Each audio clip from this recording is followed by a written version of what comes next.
രാമായണത്തിലെ ഓരോ സത്യങ്ങളെയും വിശ്വാസങ്ങളെയും രാമായണ പുണ്യം നിറഞ്ഞു നിൽക്കുന്ന ഒരു മാസം, രാമായണത്തിലെ ജീവിതാംശം നിറഞ്ഞു നിൽക്കുന്ന സത്യത്തെയും തത്വത്തെയും തിരിച്ചറിഞ്ഞുകൊണ്ട് രാമസാന്നിധ്യമുള്ള രാമായണ സാന്നിധ്യമുള്ള ക്ഷേത്രഭൂമികളിലൂടെ തീർത്ഥയാത്ര നടത്തുമ്പോൾ പിറവത്തിലെ നാലമ്പലവും ഇതിൽ പ്രാധാന്യമർഹിക്കുന്ന ഒന്ന് തന്നെയാണ്.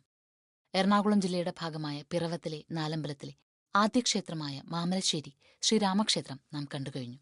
മാമലശ്ശേരിയിലെ രാമക്ഷേത്രത്തിൽ എത്തിക്കഴിഞ്ഞാൽ പിന്നെ ദർശനത്തിനായി പോകേണ്ടത് ഭരതക്ഷേത്രത്തിലാണ്. ഭരതക്ഷേത്രം നിലകൊള്ളുന്ന പ്രദേശം അറിയപ്പെടുന്നത് മേമുറി എന്നതാണ്. മാമലശ്ശേരി എന്ന നാമത്തിന് കാരണം മാരീചൻ എന്ന മാനിനെ രാമൻ അമ്പെയ്ത് വധിച്ച പ്രദേശമാണ് എന്ന സങ്കല്പത്തിലാണ് എങ്കിൽ മാനിന്റെ മേൽഭാഗം വന്നു വീണ പ്രദേശമാണ് മേമുറി എന്നറിയപ്പെടുന്നത്. മേമുറി മനോഹരമായ ഒരു ഗ്രാമമാണ്. ഗ്രാമവഴികളിലൂടെ സഞ്ചരിച്ച് ചെന്നാൽ നമുക്ക് ആനപ്പള്ള മതിലുള്ള പുരാതനമായ ഒരു ക്ഷേത്രത്തിലെത്താം. ഇവിടെ ആര്യപ്പള്ളി ഇല്ലത്തിനു കീഴിൽ ഭരതപ്പള്ളിയിലെ ഭരതക്ഷേത്രം നമുക്ക് കാണാനാകും.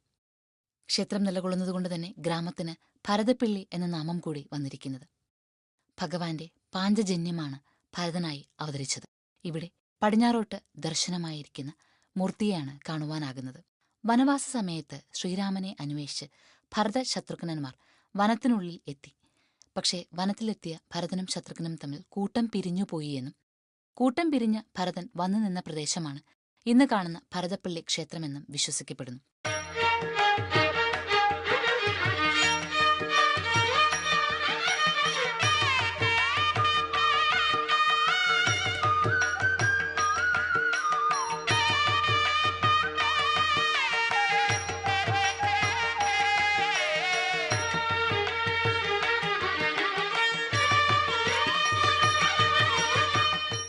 ചതുരാകൃതിയിലാണ് ഇവിടുത്തെ ശ്രീകോവിലുള്ളത്.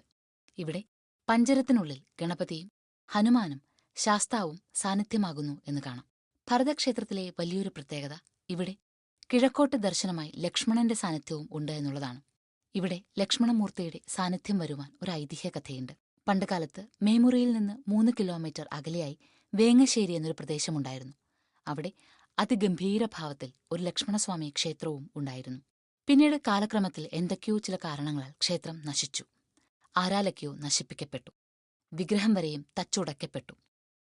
എന്നാൽ തച്ചുടച്ചു കളഞ്ഞിട്ടും വിഗ്രഹത്തിന്റെ ശക്തി ഒട്ടും കുറയുന്നില്ല എന്നും ആ ശക്തി ഗ്രാമവാസികൾക്ക് പലതരത്തിലുള്ള ദോഷങ്ങൾ വരുത്തുകയും ചെയ്തപ്പോൾ ആര്യപ്പള്ളി ഇല്ലത്തെ നമ്പൂതിരിയെ വന്നു കാണുകയും ഗ്രാമവാസികൾ തങ്ങളുടെ പരാതി പറയുകയും ചെയ്തു.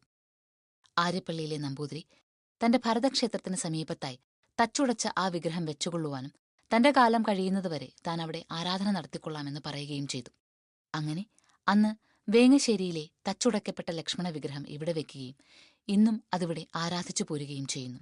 ഭരതപ്പള്ളിയിലെ ക്ഷേത്രത്തിലെത്തിയാൽ ആര്യപ്പള്ളി ഇല്ലത്തിന്റെ പുരാതനമായ കാഴ്ചകൾ കൂടി നമുക്ക് കാണാനാകും. ഭരതസ്വാമി ക്ഷേത്രത്തിന് നേരെ പുറകിലായി ആറാട്ടുകുളമുണ്ട്. ഇതുകൂടാതെ കിഴക്കോട്ട് ദർശനമായി ദേവിയുടെ സാന്നിധ്യവും പടിഞ്ഞാറ് ദർശനമായി ശാസ്താവിന്റെ സാന്നിധ്യവുമുണ്ട്. നാഗരികാവും ഇവിടെ കാണാനാകും. ഭരതപ്പള്ളി ക്ഷേത്രത്തിൽ യക്ഷി സങ്കല്പത്തിനും വലിയ പ്രാധാന്യമുണ്ട് എന്നാണ് വിശ്വാസം.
പാതിരാപ്പള്ളി ക്ഷേത്രത്തിൽ നിന്നും വീണ്ടും പിറവത്തേക്കെത്തി കോട്ടയം റോഡിലൂടെ സഞ്ചരിച്ചാൽ വഴിയിൽ തന്നെ ഒരു ഗംഭീര കവാടം കാണാനാകും.